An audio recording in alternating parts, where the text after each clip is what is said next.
ओम श्री गणेशाय नमः।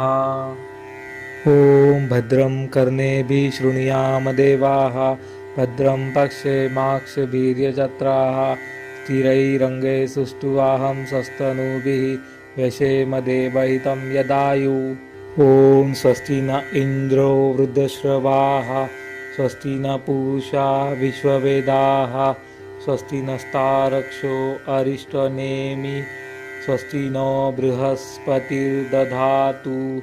ओम शांति शांति शांति। ओम नमस्ते गणपतये, त्वमेव प्रत्यक्षं तत्त्वमसि, त्वमेव केवलं कर्तासि, त्वमेव केवलं धर्तासि, त्वमेव केवलं हर्तासि, त्वमेव सर्वं खल्विदं ब्रह्मासि, त्वं साक्षात् आत्मासि नित्यम्। ऋतं वच्मि सत्यं वच्मि, अवत्वं माम् अववक्तारम् अवश्रोतारम् अवदातारम् अवधातारम् अवानुचानमवशिष्यम् अवपश्चातात् अवपुरस्तात् अव उत्तरातात् अवदक्षिणातात् अवचोर्ध्वातात् अवाधरातात् सर्वतो मां पाहि पाहि समन्तात्। त्वं वाङ्मयस्त्वं चिन्मयः, त्वमानन्दमयस्त्वं ब्रह्ममयः, त्वं सच्चिदानन्दाद्वितीयोऽसि, त्वं प्रत्यक्षं ब्रह्मासि, त्वं ज्ञानमयो विज्ञानमयोऽसि। सर्वं जगदिदं त्वत्तो जायते, सर्वं जगदिदं त्वत्तस्तिष्ठति, सर्वं जगदिदं त्वयि लयमिष्यति, सर्वं जगदिदं त्वयि प्रत्येति।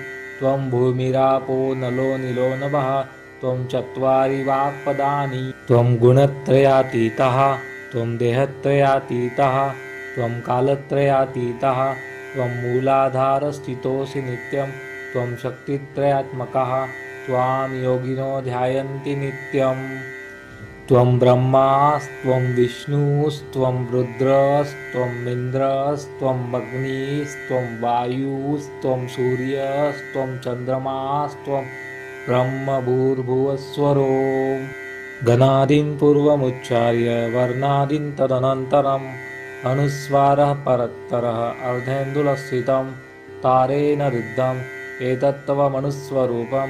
गकारः पूर्वरूपम्, अकारो मध्यमरूपम्, अनुस्वारश्चान्त्यरूपं, बिन्दुरुत्तररूपं, नादस्सन्धानं संहितासन्धिः।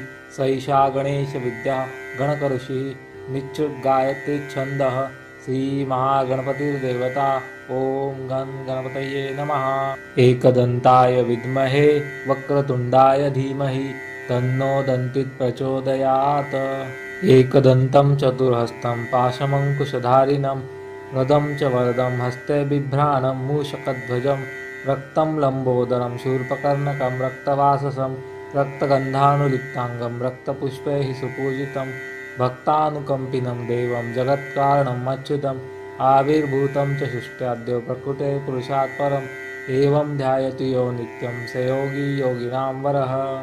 नमो व्रातपतये, नमो गणपतये, नमः प्रमदपतये, नमस्ते अस्तु लम्बोदराय एकदन्ताय विघ्ननाशिने, शिवसुताय श्रीवरदमूर्तये नमः।